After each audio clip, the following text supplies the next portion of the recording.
हमारी प्यारी loyal YouTube family के सभी भाइयों को नमस्कार। भाइयों, मैं एक छोटा सा यूट्यूबर हूं जो काफी मेहनत से हॉरर कहानियां बनाता हूं, लेकिन मेरा कोई सपोर्ट नहीं करता है। दोस्तों, कम से कम 1000 सब्सक्राइबर तक पहुंचा दो। फिलहाल तो बस छोटा सा लक्ष्य रखा है। उम्मीद करता हूं आप इसे पूरा कर दोगे। तो चलिए शुरू करते कि हाय आज की कहानी। ये कहानी सन 1990 के आसपास की है, जब बारातें ट्रकों पर सवार होकर चलती थीं। मेरी ये कहानी सन 1990 के आसपास की है। ये वो जमाना था जब राजस्थान की रेतीली धरती पर ट्रक ही सब कुछ थे। सुबह से शाम तक माल लादना, रातों को सड़क पर आंखें तरेरना और बीच बीच में शादियों की बारातों के बहाने थोड़ी सी रौनक। मेरा नाम सुरेंद्र है। मैं सूरजपुरा गांव का एक साधारण ट्रक वाला हूं, जिसके हाथों में हमेशा गियर की स्टिक चिपकी रहती है। मेरा लंबा कद, मोटी मूंछें और चेहरे पर वो कठोर लकीरें जो सालों की धूप ने खोदी थीं। मेरी जिंदगी उस समय बढ़िया सी चल रही थी, लेकिन उस रात को मेरे साथ घटना हुई उसे मैं चाहकर भी नहीं भूल सकता हूं। हमारा गांव सूरजपुरा जयपुर के किनारे बसा एक छोटा सा कस्बा था। रेत के लहराते टीले, कच्चे घरों की गलियां और बीच में वो पुरानी मंडी जहां से ट्रक लोड होकर धूल उड़ाते निकलते। ये उस दिन की बात है जब मेरे चचेरे भाई रमेश की बारात थी। लड़की वालों का गांव मंगलपुर था, जो हमारे यहां से करीब 50 से 60 किलोमीटर दूर घने जंगलों और सूखी नदियों के बीच में था, जहां कच्ची सी सड़कों पर चलते हर मोड़ पे लगता था ट्रक की जान गले में अटक गई हो।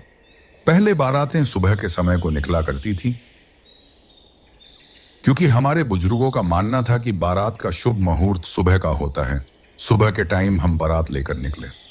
बारात मेरे पुराने लाल ट्रक में निकली।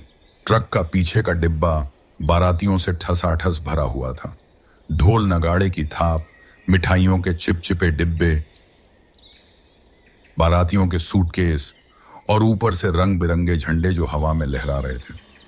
बाराती ट्रक में गाने गा रहे थे। बारात चली रे, घोड़ी चली रे। लेकिन घोड़ी कहां, ट्रक ही तो था उनका घोड़ा। मेरे बगल में दिनेश बैठा था, जो कि मेरा हेल्पर था। वो उम्र में मुझसे छोटा था, लेकिन दिल का सच्चा साथी था। पतला बदन, चंचल आंखें और हमेशा मजाक करता रहता था। वो मजाक में मेरे से कह रहा था, भाई साहब, मंगलपुर पहुंचकर तो ठुमके लगाएंगे, देखना लड़की वाले कितना लाड़ करेंगे। वो खुशी से चहक रहा था।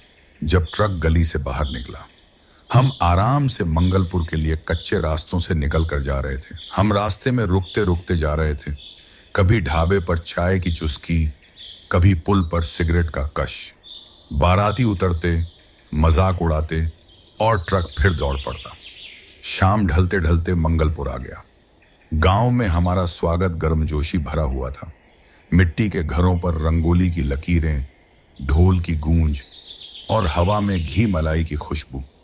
मंडप सजा, आरती हुई, भोजन का दौर चला। लेकिन मेरी चिंता कुछ और थी। मेरा शहर में सीमेंट के 100 बोरों का ऑर्डर पेंडिंग था और मुझे अगली सुबह तक किसी भी हालत में माल की डिलीवरी करनी थी। मालिक ने स्पष्ट कहा था कि अगर माल की डिलीवरी टाइम पर नहीं हुई तो मैं तेरा हिसाब बराबर कर दूंगा और आगे से कभी भी तुझे मेरे यहां से कोई ऑर्डर नहीं मिलेगा। मुझे टेंशन इस बात की थी कि बारात कल लौटेगी और बारात को मुझे लेकर जाना होगा, तो दोनों काम कैसे मैनेज करूं।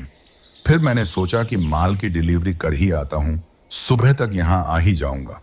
मैंने दिनेश को मेरे पास बुलाया और उससे कहा, देख भाई दिनेश, तू यहां रुक जा, बारात संभाल लेना। मुझे ट्रक को लेकर जाना होगा, तो मैं माल शहर में लौट करके सुबह तक यहां आ जाऊंगा। मेरी बात को सुनकर दिनेश का चेहरा लटक गया। दिनेश ने कहा, उस्ताद जी, इतनी रात को जाओगे? वो जंगल वाला रास्ता एकदम सुनसान है। वहां रात के समय ट्रक को लूट लेते हैं। कुछ अजीब सा लगता है उस रास्ते में मुझे तो। मैंने कंधा झटका।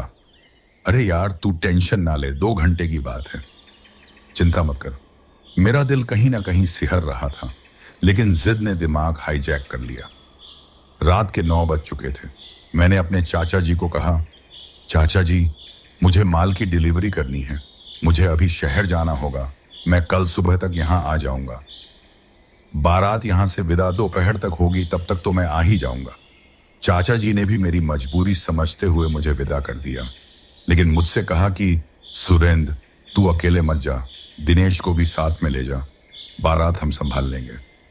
मैंने दिनेश की ओर देखा तो दिनेश भी मेरे साथ चलने को तैयार हो गया। मैं अपने ट्रक में बैठा, चाबी घुमाई और ट्रक को स्टार्ट किया और हम दोनों चल दिए वहां से। रास्ते के दोनों तरफ कंटीली झाड़ियां हवा में लहरा रही थी, जैसे कोई हड्डियों की कोई आकृतियां उभर रही हो। मैंने रेडियो ऑन किया, पुराने गाने बजने लगे। तभी मुझे लगा कि कोई मेरा नाम लेकर दूर से पुकार रहा हो। मैंने खुद को समझाया, जंगल का असर है। कुछ किलोमीटर बाद चौराहा आया। छोटा सा बाजार था, कुछ ढाबे भी थे जहां कई लोग खाना खा रहे थे तो कई लोग सामान की खरीदारी कर रहे थे। वहां कुछ गांव वाले चाय के गिलास थामे खड़े थे। मैंने भी चाय पानी पीने के लिए ट्रक को रोका। ट्रक को रोकने के बाद मैं और दिनेश ट्रक के केबिन से नीचे उतरे। हमने चाय पानी पी और कुछ लोगों से हमारा परिचय हुआ तो वहां कुछ लोग हमारे रिश्तेदार निकले जो कि बारात के लिए कुछ सामान लेने आए थे। उन्होंने मेरे से पूछा कि बारात को छोड़कर इस वक्त कहां जा रहे हो, तो मैंने कह दिया कि शहर जा रहा हूं, कुछ जरूरी काम आ गया है। तभी एक बूढ़ा लाठी टेकता हुआ मेरे पास आया। उसकी दाढ़ी सफेद थी, आंखें गहरी थीं, जैसे सालों की कहानियां उनमें कैद हों। उन्होंने कहा, अरे रिश्तेदार साहब, इतनी रात में कहां का सफर हो रहा है? मैंने बताया कि मुझे जयपुर शहर जाना है अभी। मेरी बात सुनकर उसकी भवें सिकुड़ी। वो बोले, अरे रे, इतनी रात को, इस वक्त, वो भी इस वाले जंगल वाले रास्ते से जाना बिल्कुल भी ठीक नहीं है। यहां से कुछ दूर ऊपर वाला गांव काला डूंगर है, बहुत खतरनाक गांव है। भूल जाओ आज जाना, कल सुबह निकलना शहर के लिए। हमारी बातें सुनकर बाकी लोग इकट्ठे हो गए। सभी लोग एक हैरान कर देने वाली नजरों से मुझे और दिनेश को देख रहे थे। तभी एक जवान युवक हमारे पास आया और वो बोला, भाई साहब, आप हमारे रिश्तेदार हो, हम आपसे मजाक थोड़े ही करेंगे। उस छलावे ने काला डूंगर गांव को सालों पहले उजाड़ दिया है। पूरा गांव खाली है। उस गांव में अब सिर्फ टूटे घर, सूखी बावड़ी, हवा में मनहूसियत फैली हुई है। आप जब बारात लेकर आए होंगे तो आपने भी वो गांव वीरान देखा होगा। दिन में तो उस गांव में आराम से घूम लो, कोई हर्ज नहीं, लेकिन रात में गुजरना मतलब अपनी मौत को दावत देना है। शाम के 6 बजे बाद कोई भी उस गांव से होकर नहीं गुजरता है। मैंने उनकी बातें सुनकर हंसने की कोशिश की। मैंने उनसे कहा, क्या बकवास है भाई, मेरे पास ट्रक है, स्पीड से निकल जाऊंगा और आराम से पहुंच जाऊंगा। लेकिन एक बूढ़े ने मेरा हाथ पकड़ लिया। सुनो बेटा, ये छलावा भूत बहुत चालाक प्रेत है, अपना रूप बदलता रहता है और हमारी कमजोरी का फायदा उठाकर मार डालता है। दिनेश, जो अब तक चुप था, ने मेरी तरफ देखा। उसकी आंखों में सवाल थे, लेकिन मैं भूत प्रेत की बातों को मानने को तैयार नहीं था। मुझे कई साल हो गए ट्रक चलाते।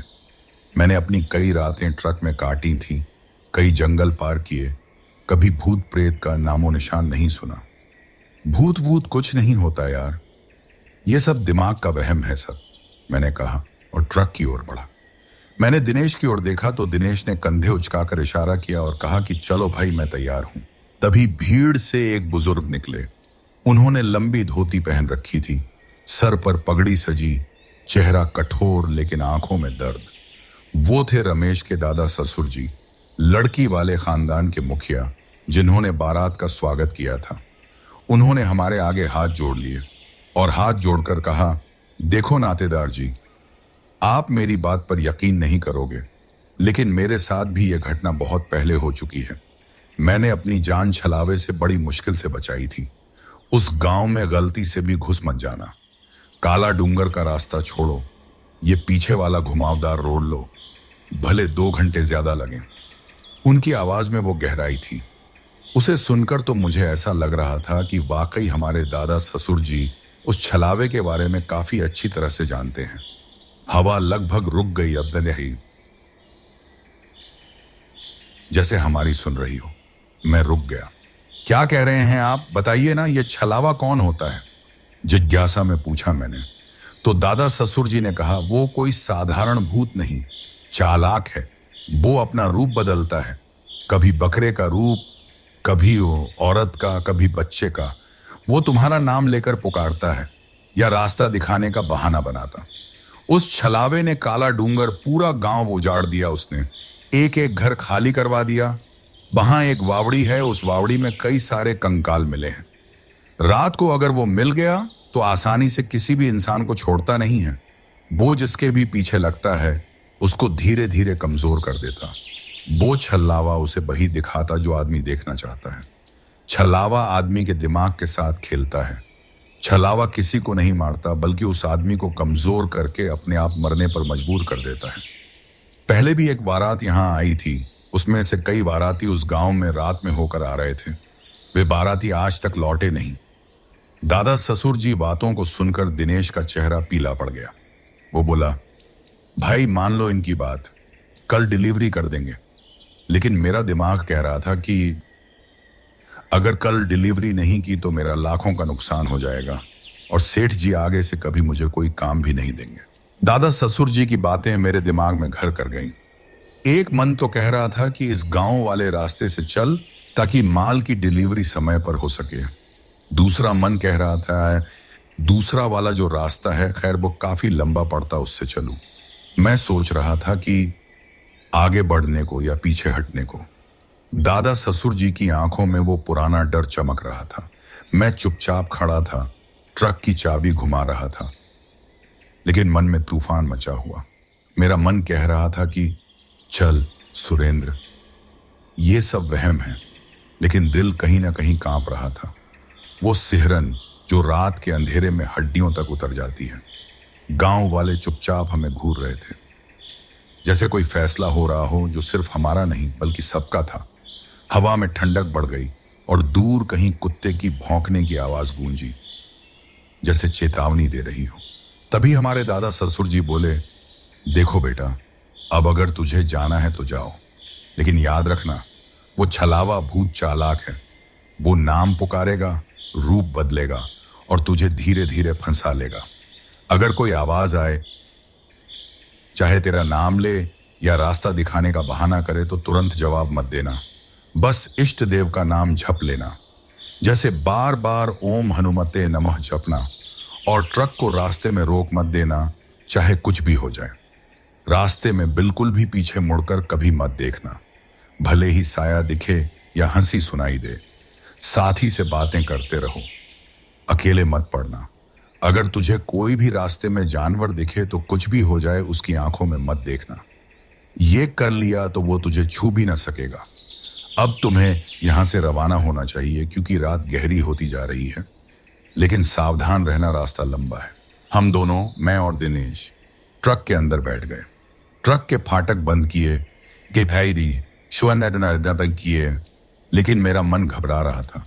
सीट पर बैठे बैठे सोचने लगा, जाऊं या ना जाऊं। दादा ससुर जी की वो बातें याद आ रही थीं। मैंने आखिरी बार गांव वालों की ओर देखा और उन्हें राम राम की और सबसे विदा ली। फिर मैंने भगवान का नाम लिया। मैंने धीरे से कहा, हे राम, रक्षा करना। मैंने दिनेश की तरफ देखा। वो भी चुपचाप बैठा था। उसकी आंखें शीशे पर टिकी हुई थीं, जैसे वो बाहर का अंधेरा में कुछ देख रहा हो। मैंने उससे कहा, चल यार, होगा सो देखा जाएगा। छलावा जैसा कुछ नहीं होता है, ये सब बकवास है। दिनेश ने सिर हिलाया, कंधे झटके और सीट पर सो गया। हाँ भाई चलो, घर पहुंचकर चाय पिएंगे, दिनेश ने भी जोश से कहा। मैंने ट्रक इंजन स्टार्ट किया। ट्रक के इंजन की गड़गड़ाहट ने चौराहे की चुप्पी तोड़ी और ट्रक धीरे धीरे आगे बढ़ा। गांव वाले पीछे छूट गए। उनके चेहरे हेडलाइट्स में धुंधले पड़े गए। वो हमें मुस्कुराकर रवाना कर रहे थे। सड़क अब उबड़ खाबड़ हो रही थी। सड़क पर गहरे गड्ढे और बीच बीच में सूखी झाड़ियां जो पहियों तले चरमरा रही थी। ट्रक धचक धचक करता जा रहा था। हर झटके के साथ हड्डियां दर्द करने लगती। मैंने ट्रक का रेडियो ऑन किया और रेडियो में पुराने गाने बजने लगे। लता मंगेशकर की वो मधुर आवाज, रात को जीने की तमन्ना है। लेकिन रेडियो की कैसेट्स में कुछ खराबी थी। इस कारण गाने बीच बीच में रुक जाते, खरखराहट में बदल जाते, लगता जैसे कोई साथ गा रहा हो। अब जंगल का एरिया शुरू हो गया था। जंगल रात के अंधेरे में एकदम घना काला लग रहा था। जहां पेड़ों की डालियां आपस में उलझी थीं, उन डालियों को देखकर ऐसा लग रहा था जैसे कोई चाल बिछा रही हो। हेडलाइट्स की रोशनी में वे डालियां कुछ खतरनाक लग रही थीं, जैसे कि वो काली भूतिया परछाइयां हो। और जंगल से जो सरसराहट आ रही थी, उसे सुनकर तो किसी के भी रोंगटे खड़े हो जाए। जंगल के किनारे लगे पेड़ रात में ट्रक की हेडलाइट्स में भूत प्रेत जैसे कंकाल नजर आ रहे थे। सूखी फैली हुई डालियां, उन्हें देखकर ऐसा लग रहा था जैसे वो भूत प्रेतों के लंबे पतले हाथ हो, जो किसी भी पल बढ़कर हमें रोक लेंगे। कांटेदार पेड़ बार बार ट्रक के शीशों और फाटक से टकरा रहे थे। दिनेश ने कहा, उस्ताद जी क्या है ये? साला जंगल है या वबाल, कुछ समझ में नहीं आ रहा है। लेकिन मैंने उसकी बात को टाल दिया और कहा, कुछ नहीं यार, सड़क ही ऐसी है और ऊपर से ये भयानक जंगल, सब इसी का खेल है। हम टूटी फूटी सड़क पर आराम से आगे बढ़े जा रहे थे, या कम से कम कोशिश कर रहे थे। ट्रक का हर मोड़ एक जंग था। पहिए फिसलते, इंजन चिल्लाता, लेकिन मैं फुल स्पीड में ट्रक को भगा रहा था, क्योंकि उस छलावे से कहीं ना कहीं मुझे भी डर लग रहा था। ठंडी नम हवा खिड़की से घुस आती और सीधा हमारे गालों से टकराती, जिससे ठंड से हमारे हाड़ कांप जाते। चांदनी रात थी, लेकिन बादल घने हो रहे थे। चांद की रोशनी भी मध्यम हो रही थी। ऐसा लग रहा था कि आसमान में बादल चांद की रोशनी को घेरने लग रहे हैं। तभी दिनेश ने मेरी बांह पकड़ी और धीमे से बोला, अरे उस्ताद, वो काला डूंगर गांव कब आएगा और ये जंगल कब खत्म होगा? उसकी आवाज में घबराहट साफ थी। उसकी आंखें बाहर टिकी हुई अंधेरे में कुछ देख रही थीं। मैंने हंसने की कोशिश की। अभी थोड़ा और चलना है यार, बोर्ड दिखेगा तो पता चल जाएगा। लेकिन मन में डर पनप रहा था। दादा ससुर जी की बातें मेरे मन में गूंज रही थीं। तभी सामने सड़क पर ट्रक की हेडलाइट्स कुछ चमका। वहां एक एक पुराना जंग लगा बोर्ड हवा में झूल रहा। उस पर काले अक्षरों में लिखा था, काला डूंगर में आपका स्वागत है। वहां एकदम घना अंधेरा हो रहा था। चांदनी रात में भी कुछ ढंग से नहीं दिख रहा था। गांव के किनारे पर बने हुए पुराने टूटे घर दिखाई दे रहे थे। सभी घर खंडर बन चुके थे। गांव में प्रवेश करते ही मानो हवा रुक सी गई थी। पूरे गांव में सिर्फ ट्रक की आवाज ही सुनाई दे रही थी। मैंने बोर्ड को देखकर दिनेश से कहा, ले आ गया वो गांव, बस अब ये गांव पार हो जाए, इस गांव से किसी तरह निकल जाए हम। तभी बोर्ड के पीछे मुझे एक सफेद साया एक पल के लिए दिखाई दिया, जैसे कोई जानवर हो जो हेडलाइट्स की रोशनी में उभर आया हो। लेकिन अगले ही क्षण वो गायब हो गया, या शायद वो मेरा वहम हो। हवा में सिर्फ सन्नाटा था। लेकिन उस साये को देखकर एक बार तो मेरी सांसें तेज हो गई थीं। मैंने दिनेश की तरफ देखा। उसका चेहरा पीला पड़ गया था। उसकी आंखें बोर्ड पर टिकी हुई थीं, जैसे उसने कोई भयानक चीज देख ली हो। भाई वो क्या था? उसने आवाज कांपते हुए कहा। मैंने सिर हिलाया और अपने आप को संभालते हुए उससे कहा, कुछ नहीं यार, हवा का झोंका था। वैसे कई बार जंगल में इस तरह की चीजें ट्रक की रोशनी में दिखाई दे जाती हैं। शायद कोई जानवर होगा जो दो पंजों बल पर खड़ा होगा और वो अपन को देखकर भाग गया होगा। चल निकलते हैं यहां से। लेकिन मैं अपने मन ही मन में सोच रहा था, ये मेरा वहम नहीं था, मतलब कुछ तो था वहां। दिनेश ने मेरी ओर देखकर कहा, चल भाई निकल इस गांव से, यह जगह मुझे बहुत खतरनाक लग रही है। उसकी आंखों में डर साफ झलक रहा था। मैंने सिर हिलाया और ट्रक में गियर डाला। ट्रक ने एक झटके के साथ हरकत की। पहिए धूल काटते हुए आगे बढ़े। इंजन की गुर्राहट ने सन्नाटे को चीर दिया, लेकिन वो आवाज अब खोखली लग रही थी। सड़क संकरी हो गई थी। दोनों ओर टूटे पत्थर और हेडलाइट्स में धूल के कण नाचते हुए दिखाई दे रहे थे। थोड़ी देर में हम उस गांव के आधे रास्ते में आ गए। सड़क के दोनों ओर घर बिल्कुल वीरान हो चुके थे। घरों की दीवारें झुकी हुई थीं, छतें ढह गईं और खिड़कियां काली गुफाओं सी खुली पड़ी थीं। चारों ओर उस गांव में खंडहर ही खंडहर दिखाई दे रहे थे, जैसे कोई पुरानी तस्वीर जो समय की धूल में दफन हो गई हो। कहीं कहीं सूखी लकड़ियों के ढेर, कहीं टूटे बर्तनों के टुकड़े, सब कुछ वैसा ही जमा हुआ था जैसे कल ही कोई भागा हो।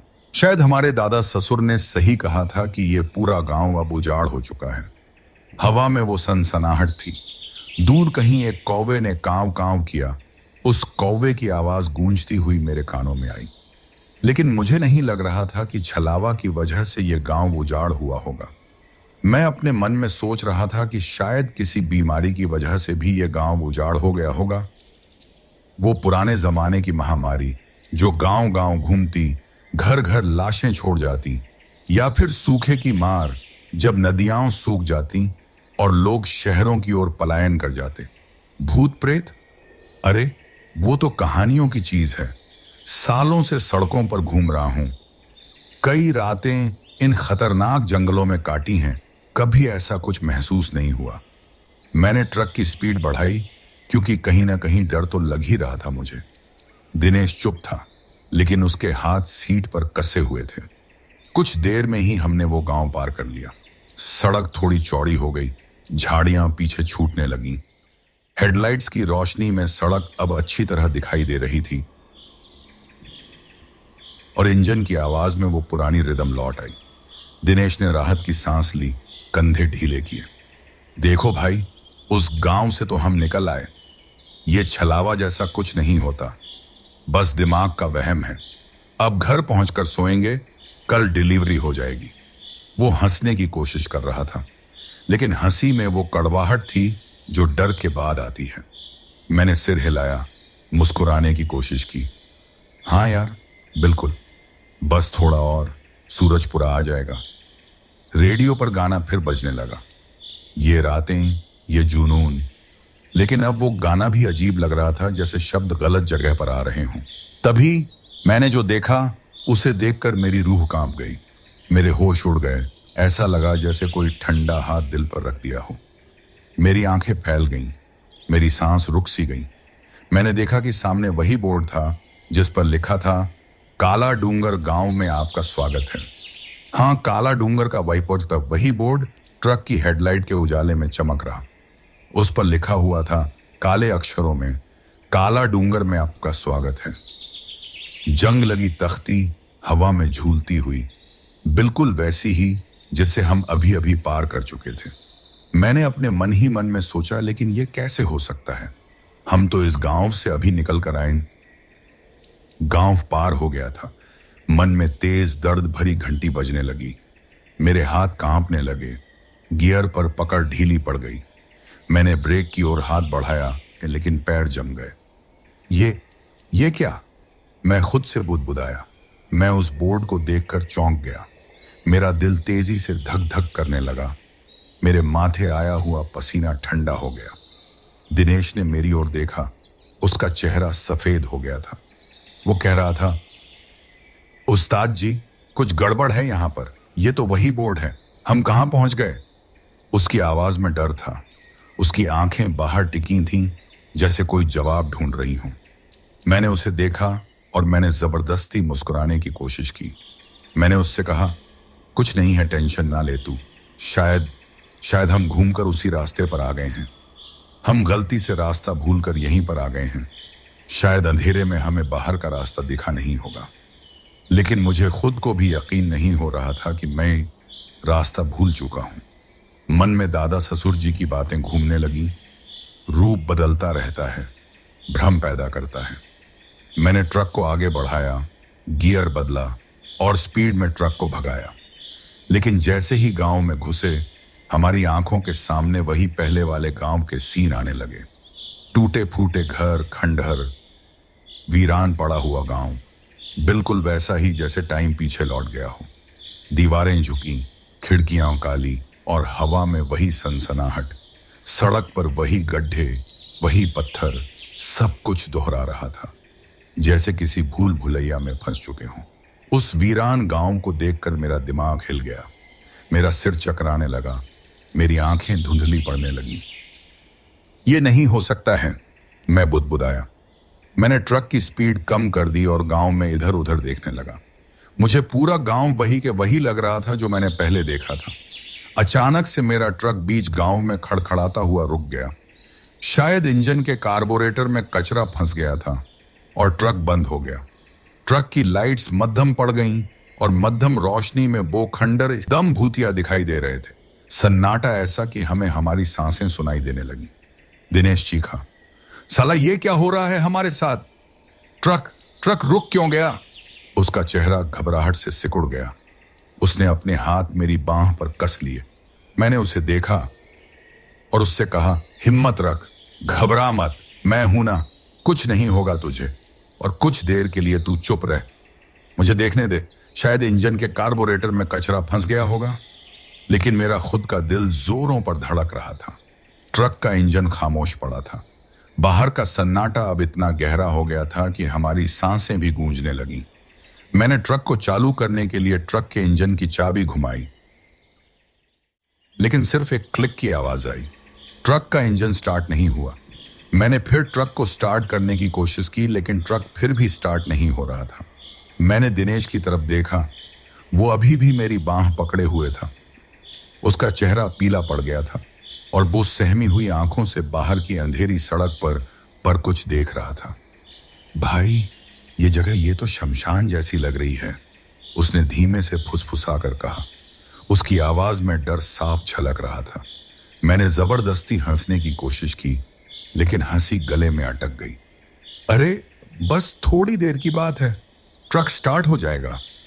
लेकिन मन में डर की लहरें उठ रही थी। वो गांव एकदम वीरान था। चारों तरफ सन्नाटा छाया हुआ था। वहां पर किसी भी इंसान या जानवर का कोई भी नामो निशान नहीं था। हेडलाइट्स की कमजोर रोशनी में खंडहरों की परछाइयां लंबी लंबी खिंची हुई दिखाई दे रही थी। दीवारों पर काई की परतें चमक रही थीं। हवा में एक अजीब सी मनहूसियत फैली हुई थी। हवा में अजीब सी बदबू फैली हुई थी। लग रहा था जैसे कि कहीं पर कोई जानवर मरा पड़ा हुआ है। चारों तरफ से झींगुरों, अजीब सी सरसराहट की आवाजें आ रही थीं और ऊपर से उल्लुओं की दर्द भरी चीखें सुनाई दे रही थी। कभी कभी दूर से चमगादड़ों के पंख फड़फड़ाने की आवाज आ रही थी। मुझे भी अब डर लगने लगा। मैंने हाथ दिल पर रखकर कहा, हे राम, हे राम, आज ये हमारे साथ क्या हो रहा है? सालों से सड़क पर हूं, लेकिन ये तो कुछ और ही था। मैंने फिर चाबी घुमाई। इस बार ट्रक ने घर्र की आवाज करके स्टार्ट हो गया।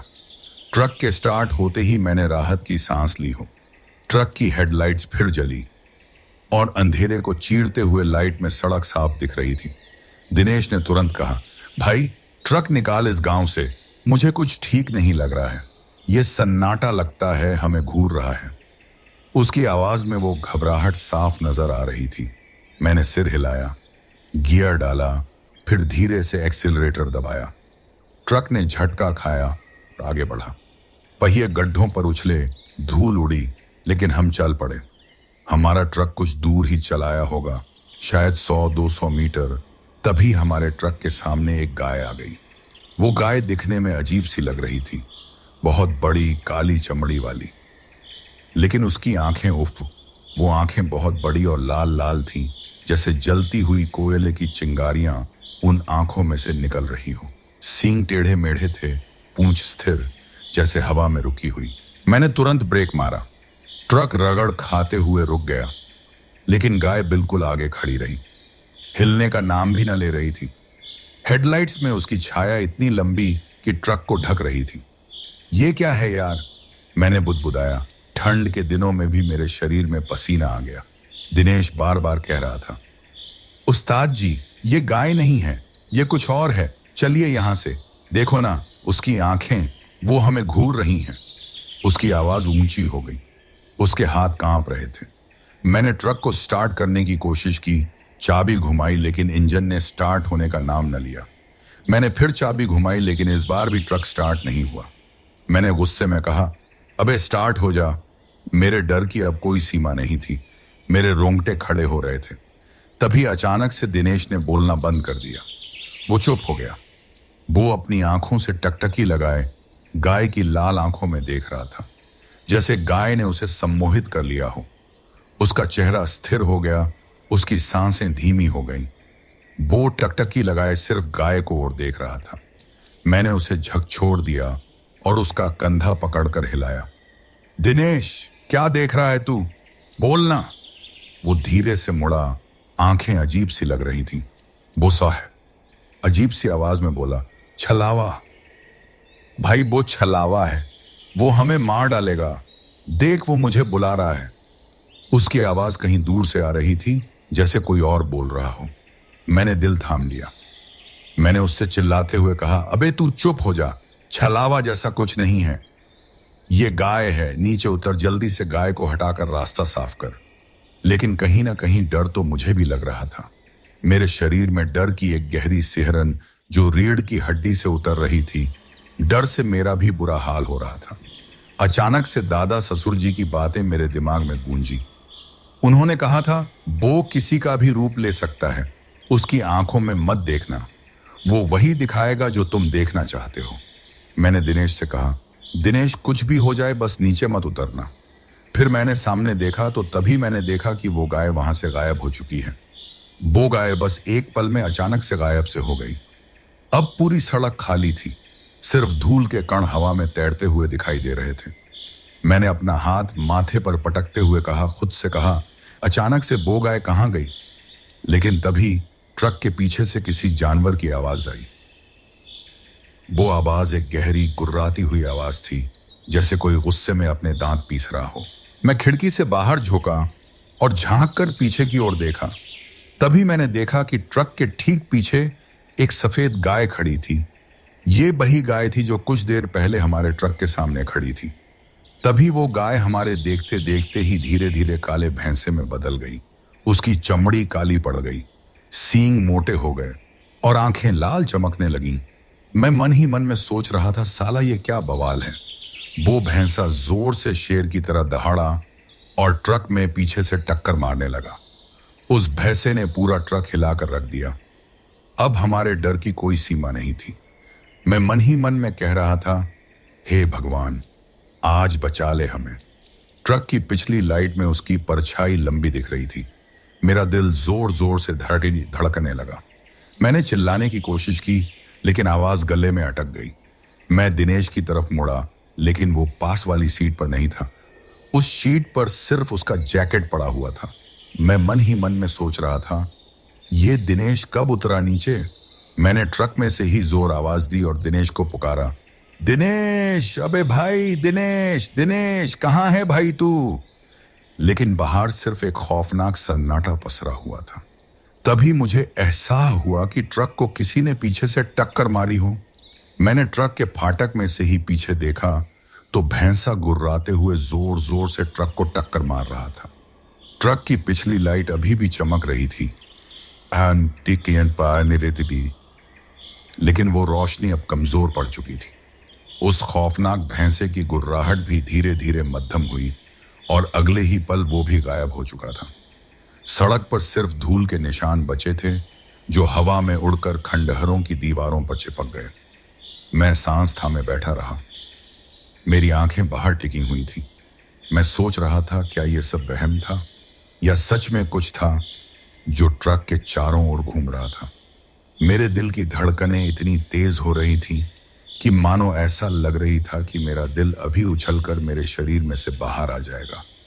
मैंने दिनेश को फिर से पुकारा, दिनेश, लेकिन उधर से कोई जवाब नहीं आया। बस मेरी ही आवाज खंडरों से टकराकर वापस मेरी ही ओर आ रही थी। मैं मन ही मन में सोच रहा था, ये इतनी जल्दी गायब कहां हो गया। मैं सोचा कि मुझे नीचे उतरकर ही दिनेश को इस वीरान गांव में ढूंढना होगा। मैंने ट्रक का दरवाजा खोला और कूदते हुए नीचे उतरा। बाहर कदम रखते ही ठंडी हवा ने चाबुक की तरह मेरे गालों से टकराई। तभी मेरे कानों में किसी की आवाज आई, रुक जाओ, यहीं से लौट जाओ, इस गांव में अंदर मत जाओ, तुम्हारा दोस्त अब नहीं रहा, अंदर मत जाओ। मैंने अपने चारों तरफ देखा, लेकिन मुझे वहां पर कोई दिखाई नहीं दिया। मैं अपने मन ही मन में सोच रहा था, आखिर मुझसे कौन मना कर रहा है अंदर जाने की। मैंने सोचा कि शायद ये मेरा वहम होगा। मुझे दिनेश को बचाने के लिए इस गांव में अंदर जाना ही होगा। गांव में फैला अंधेरा अब और भी घना होता जा रहा था, जैसे कोई काला बादल सब कुछ निगल रहा हो।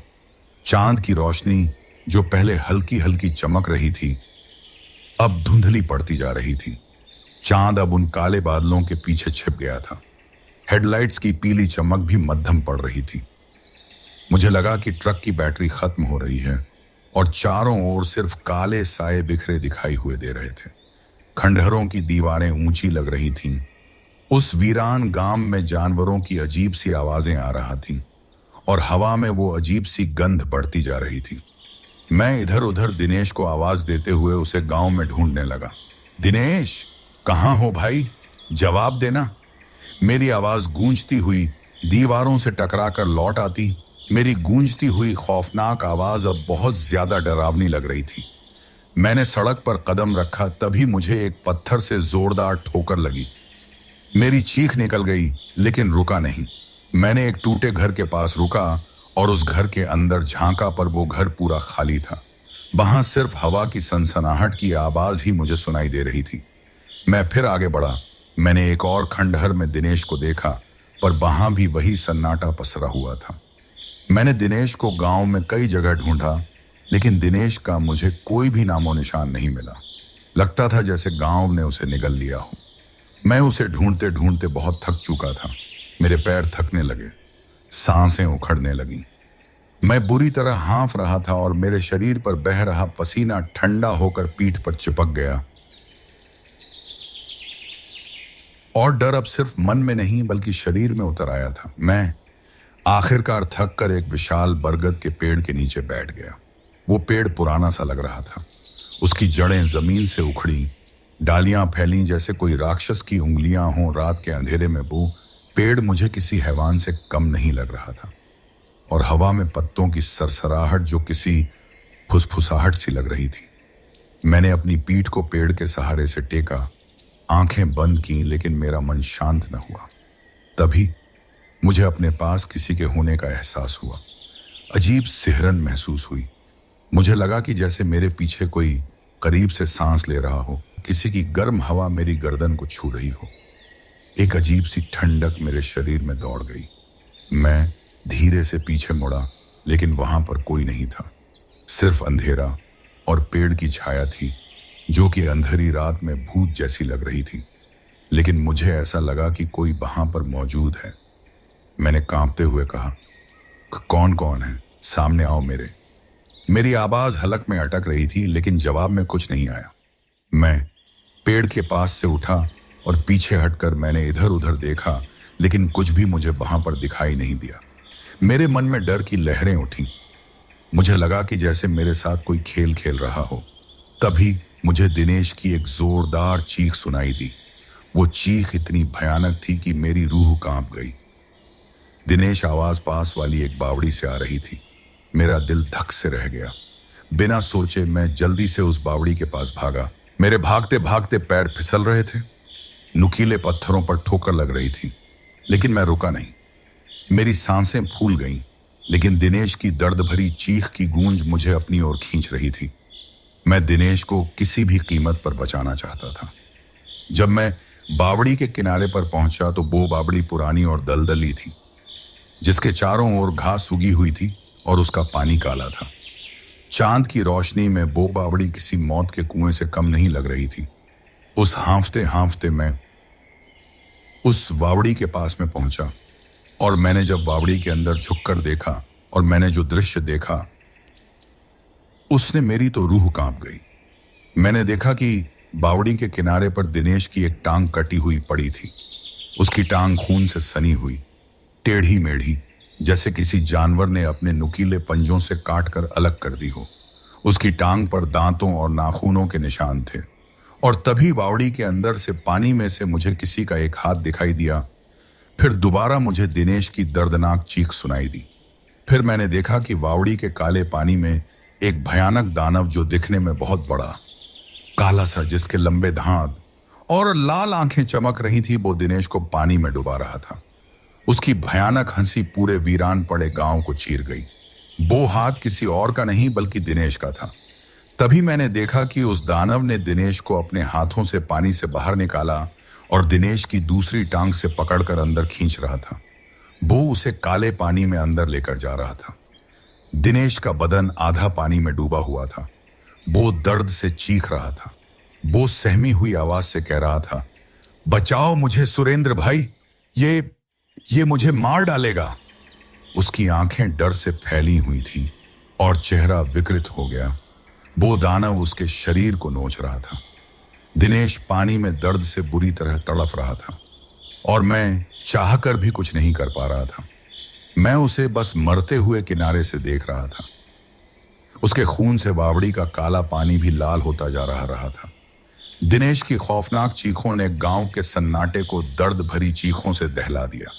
उस भयानक दानव की गुर्राहट पूरे गांव में गूंज रही थी। वो जोर जोर से हंस रहा था। उस भयानक दृश्य को देखकर मेरा खून जम गया। मेरा सिर चकराने लगा, मेरे पैर जमीन पर चिपक गए। लेकिन बिना सोचे समझे उस दानव से दिनेश को बचाने के लिए उसके पास भागा। मैंने चिल्लाकर कहा, दिनेश, जल्दी से मेरा हाथ पकड़ो। मैं किनारे पर झुका। मैंने अपना हाथ बढ़ाया, लेकिन तभी किसी ने पीछे से मजबूती से मेरा हाथ पकड़ लिया। मैंने पीछे घूमकर देखा। मैंने देखा जिसने मेरा हाथ पकड़ा है वो तो दिनेश ही था। वही चेहरा, वही आंखें, लेकिन वो एकदम शांत सा लग रहा था। मेरा डर के मारे पूरा शरीर कांप गया। मेरी जबान मुंह में अटक गई। मेरे होंठ कांपने लग गए। मेरी सांस रुक गई। दिनेश, तू यहां, बुदबुदाया। मैंने उससे अपना हाथ छुड़ाने की कोशिश की, लेकिन उसकी पकड़ मजबूत थी। फिर मैंने पानी में देखा। वो बावड़ी अब बिल्कुल शांत थी। पानी की काली सतह अब एकदम शांत हो गई। अब वहां पर दिनेश की वो कटी हुई टांग नहीं दिख रही थी, ना ही वो भयानक दानव उस काले पानी में दिखाई दे रहा था।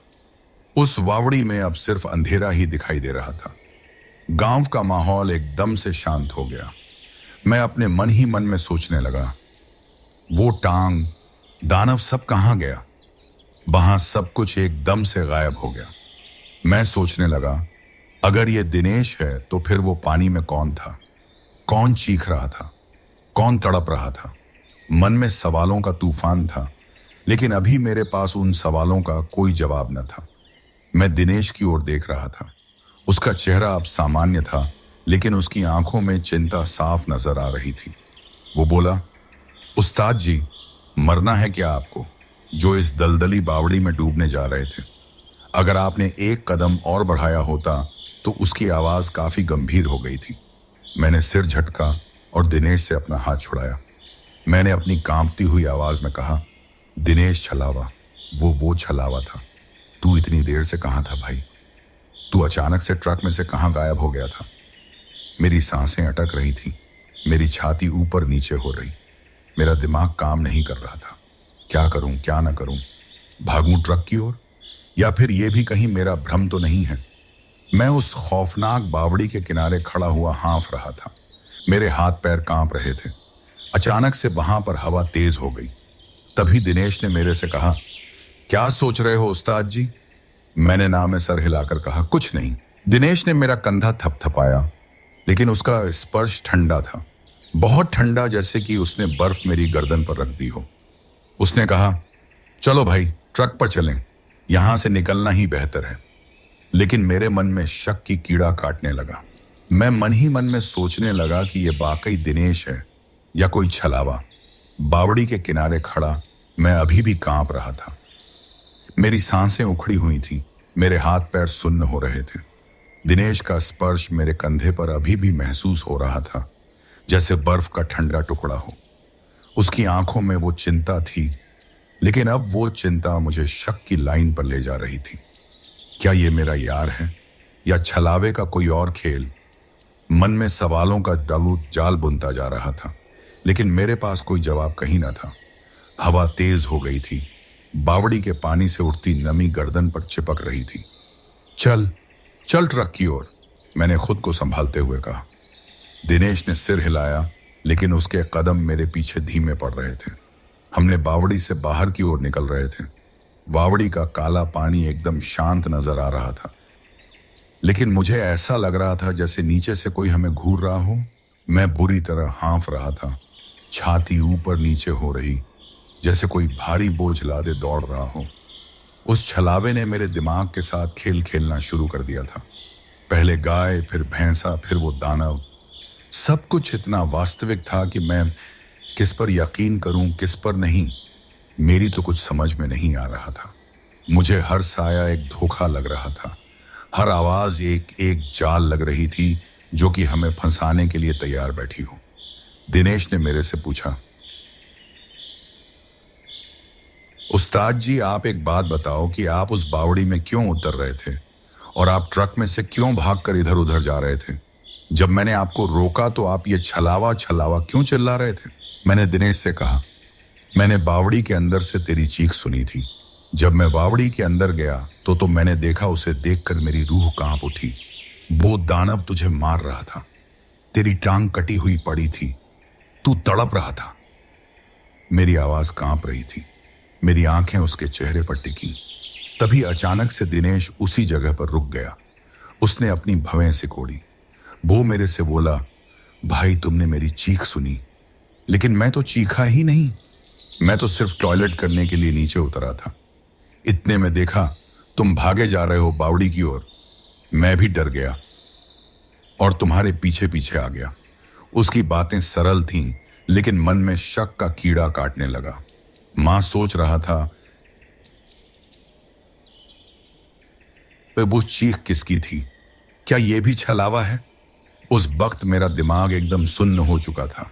किस पर विश्वास करूं, किस पर नहीं, बस यही सोच रहा था, जैसे कोई घना कोहरा दिमाग पर छा गया हो।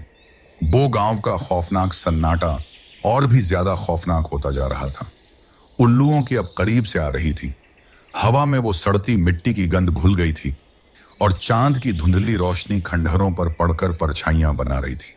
मैंने दिनेश से कहा, चल जल्दी ट्रक में बैठ, हमें यहां से अभी निकलना ही होगा। ये जगह ये हमें निगल लेगी।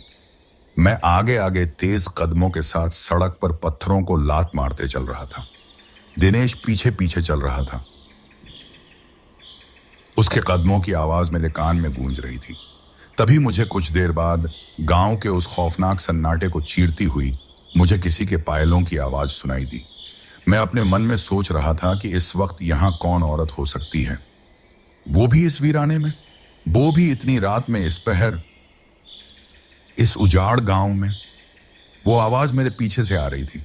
वो आवाज लगातार मेरे करीब आती जा रही थी, जैसे कि कोई लगातार हमारे साथ चल रहा हो। मैंने डरते हुए पीछे मुड़कर देखा। एक पल को सब रुक गया। दिनेश वहां से अब गायब हो चुका था।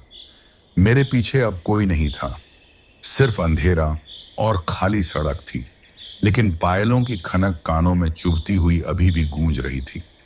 मैंने दिनेश को जोर जोर से पुकारा, दिनेश, दिनेश, लेकिन मुझे वहां पर दिनेश दिखाई नहीं दे रहा था। मैंने दिनेश को इधर उधर देखा, लेकिन दिनेश कहीं भी दिखाई नहीं दे रहा था। मेरे दिल की धड़कनें तेज हो गईं, पसीना आंखों में चुभने लगा। वो पायल की आवाज अब तेज हो रही थी, जैसे करीब आ रही हो। मैं उस महिला को इधर उधर देख रहा था, लेकिन मुझे कोई भी महिला दिखाई नहीं दे रही थी, सिर्फ साए और वो खनक जो अब मेरे चारों ओर घूम रही लगती। मेरा सिर चकराने लगा, पैर लड़खड़ाने लगे। तभी एक खंडहर से, बाईं तरफ के टूटे घर से, एक महिला निकलकर मेरी तरफ आ रही थी। उसने लंबी साड़ी पहनी हुई थी, उसके बाल खुले हुए थे, उसका चेहरा धुंधला सा दिखाई दे रहा था। वो धीरे धीरे मेरे करीब पायल की खनखनाते हुए आ रही थी। जब वो थोड़ा और नजदीक आई तो उस महिला को देखकर मैं एकदम से हैरान रह गया। वो कोई और नहीं, मेरी पत्नी शीला थी। वही चेहरा, गोल गाल, काजल लगी आंखें और वही मुस्कान जो घर पर चाय बनाते वक्त आ जाती। मैंने अपने मन ही मन में सोचा, लेकिन ये कैसे हो सकता है? शीला घर पर है, सूरजपुरा में, बच्चों के साथ। वो इस गांव में कैसे पहुंच सकती है? मेरी समझ में नहीं आ रहा था। मेरा दिमाग सुन्न हो गया। दिमाग में बहुत सारे सवाल घूम रहे थे। मैं सोच रहा था, आखिर ये बार बार मेरे साथ क्या हो रहा है? पहले वो दिनेश गायब, अब ये महिला जो बिल्कुल मेरी पत्नी शीला जैसी लग रही है। वो महिला कह रही थी, अकेले अकेले ही जा रहे हो, आओ मेरे पास, अपनी पत्नी को लेकर नहीं जाओगे? उसकी आवाज मधुर और बिल्कुल मेरी पत्नी शीला जैसी ही थी। मैं अपने मन ही मन में कह रहा था, ये मेरा वहम है, ये मेरी पत्नी नहीं हो सकती है। मैंने अपने दोनों हाथ कानों पर रख लिए और अपने कान बंद कर लिए। तभी मुझे याद आया दादा ससुर जी की वो बातें। छलावा भूत एक चालाक प्रेत है जो रूप बदलता है और लोगों को धोखे से फंसाता है, कभी जानवर, कभी अपनों का रूप। ये मेरी पत्नी नहीं है, ये छलावा है। मैंने उससे कहा, तुम मेरी पत्नी नहीं हो, तुम छलावा हो, दूर रहो, जोर से कहा। मेरी पूरी शक्ति लगाकर ट्रक की ओर भागने लगा। तभी वो जोर से चीखी।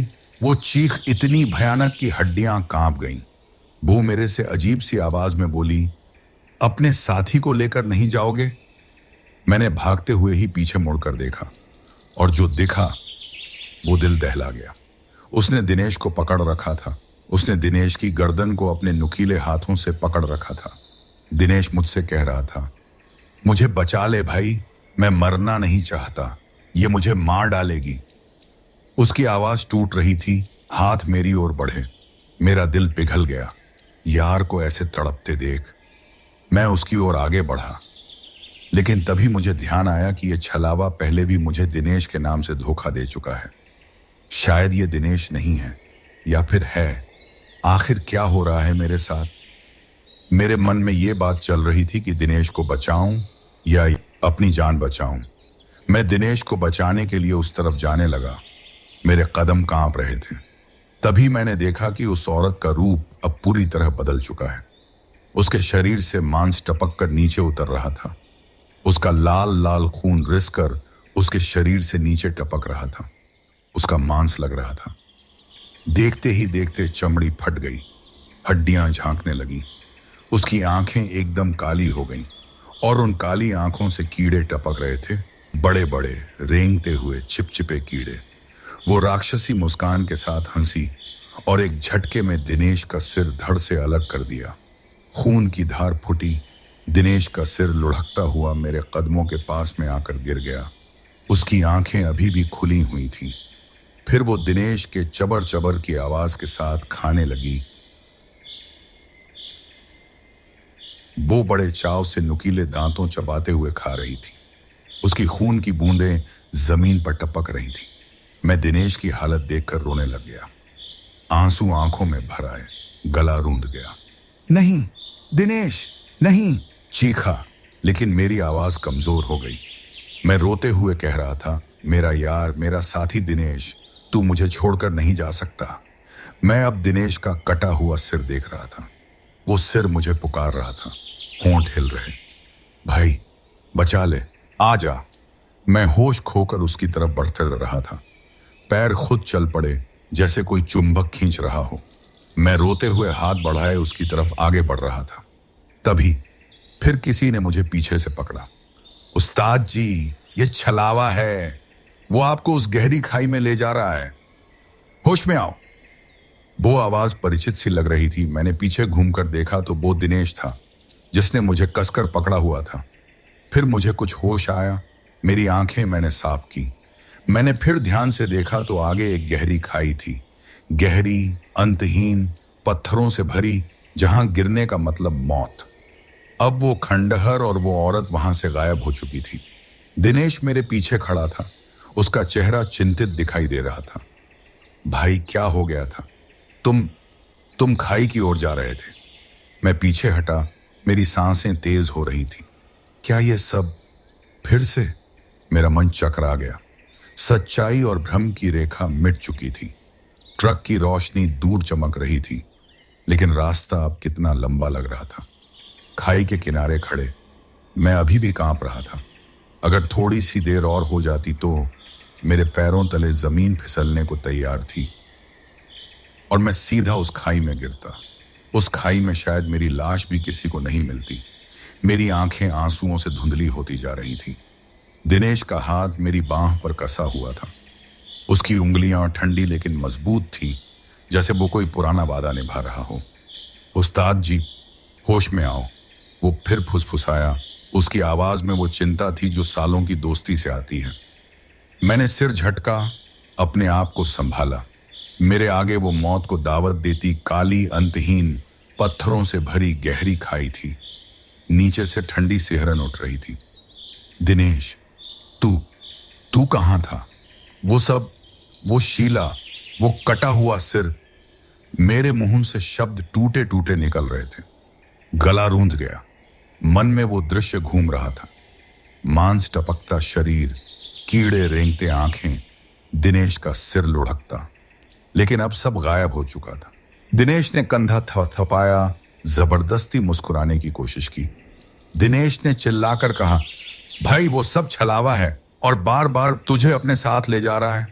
तू उसकी आंखों में क्यों देख रहा है? तुझे वो वही दिखा रहा है जो तू देखना चाहता है।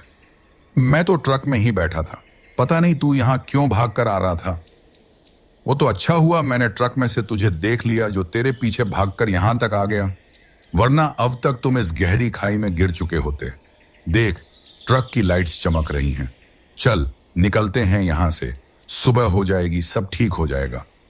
उसकी बातों में वो पुरानी चहक लौटने की कोशिश थी, वो हंसी जो ढाबे पर चाय पीते वक्त आ जाती है, लेकिन आंखों में थकान थी।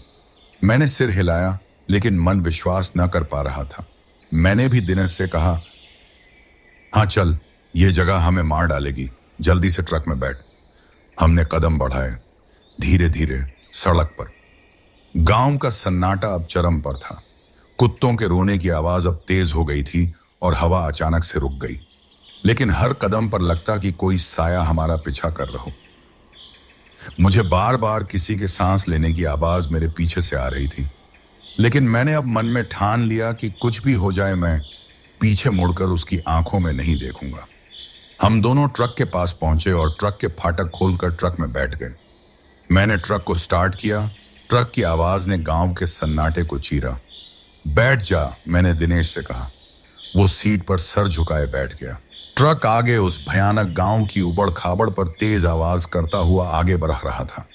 मैं बस भगवान से यही प्रार्थना कर रहा था, हे भगवान, अब सही सलामत इस गांव से हमें बाहर निकाल दे। गांव के आखिरी खंडहर पीछे छूटने लगे, लेकिन इस बार कोई साया न था। मैंने अपने मन को हल्का करने के लिए रेडियो ऑन किया। गाना बजने लगा, पुराना, ये रात भी गुजरेगी। दिनेश ने सिर उठाया, उसके चेहरे पर हल्की मुस्कान थी। देखा भाई, निकल आए ना इस भयानक गांव से। तू सो जा, मैं ड्राइव करता हूं। मैंने ट्रक की स्पीड बढ़ा दी और धीरे धीरे वो भयानक जंगल पार होने लगा। चांद अब बादलों से बाहर आ आया, रोशनी सड़क पर बिखरी। लगा वो गांव अब खत्म हो गया, लेकिन तभी ट्रक ने एक झटका खाया, जैसे कि उसके इंजन में कोई खराबी आ गई या ट्रक के टायरों में कुछ अटक गया हो। ट्रक का इंजन फिर खड़खड़ करने लगा। ट्रक की हेडलाइट्स मध्यम पड़ी। अरे फिर नहीं, मैं बुदबुदाया और ट्रक के ब्रेक मारे। ट्रक को सड़क किनारे रुका। बाहर की तरफ झांका तो जंगल घना सा लग रहा था और पेड़ काले साए से दिखाई पड़ रहे हैं। मैंने दिनेश से कहा, शक्कर यार, अब ट्रक को पता नहीं क्या हो गया, शायद वायरिंग या एक्सल टूट गया। पर दिनेश का कोई जवाब ना आया। पास वाली सीट खाली थी। दिनेश वहां से फिर से गायब। मेरा दिल धक से रह गया। दिनेश, मैंने चिल्लाकर दिनेश को पुकारा, पर दिनेश की अब कोई भी आवाज नहीं आ रही थी। मैंने फिर ट्रक का दरवाजा खोला, बाहर कूदा, जंगल में दौड़ा, झाड़ियां चीरता मैं जंगल में दिनेश को ढूंढ रहा था, पर दिनेश मुझे कहीं पर भी नहीं मिला। उसे ढूंढते ढूंढते सुबह हो गई। दिनेश की याद में मैं एक पत्थर पर बैठकर रो रहा था। फिर मैंने अपने आप को संभाला और वापस अपने गांव चल दिया। सूरजपुरा की ओर ट्रक को दौड़ा दिया, लेकिन मेरा मन मर चुका था। घर पहुंचा सुबह। शीला ने दरवाजा खोला, लेकिन मेरे चेहरे को देखकर वो थम सी गई। सुरेंद्र, दिनेश भैया कहाँ हैं? मैं चुप रहा, सिर्फ आंखों से बता दिया। मैंने सभी गांव वालों को चौपाल पर इकट्ठा किया और उन्हें उस गांव के बारे में बताया। गांव के कुछ लोग कह रहे थे कि उसी छलावे के गांव में दिनेश को देखना चाहिए, शायद वो वहीं पर ही होगा। हमने ज्यादा देर नहीं की और करीब 4 ट्रकों 200 के करीब लोग इकट्ठा होकर उस गांव के लिए रवाना हो गए। कुछ ही देर में हम उस गांव में पहुंच गए। हमने वीरान पड़े खंडरों में दिनेश को ढूंढा। दिनेश कहीं पर भी नहीं मिला। तभी उस काली बावड़ी में से किसी ने आवाज दी। हम काली बावड़ी में पहुंचे तो जो हमने देखा उसे देखकर सभी गांव वालों की जबान हक्कल में अटक गई। उस काली गहरी बावड़ी में दिनेश की टांग कटी हुई पड़ी थी और थोड़ी ही दूरी पर दिनेश का कटा हुआ सर बावड़ी के काले पानी में तैर रहा था। उसका शरीर जगह जगह से कटा हुआ था, जैसे कि जानवरों ने उसे नोच नोच कर खा रखा हो। हमने बड़ी मशक्कत के बाद दिनेश के शव को उस खौफनाक बावड़ी में से बाहर निकाला। फिर दिनेश का अंतिम संस्कार किया। शायद दिनेश की मौत यहां पहले ही हो चुकी थी। लेकिन फिर मुझे बचाया किसने, ये सवाल आज भी मेरे दिमाग में घूमता रहता है। मुझे दिनेश की दोस्ती ने बचाया या भगवान ने, इस सवाल का जवाब आज भी मेरे पास नहीं है। दोस्तों, ये थी मेरी खौफनाक आपबीती, जिसे मैं आज तक किसी को नहीं सुना पाया। लेकिन आज मैंने एक मेल के जरिए आर के भाई को भेजी ताकि सभी लोगों को मेरी इस खौफनाक आपबीती के बारे में पता चल सके। दोस्तों, यही थी मेरी कहानी। उम्मीद करता हूं आपको पसंद आई होगी। अब यहां तक आ ही गए हो, कर दो लाइक और चैनल को सब्सक्राइब।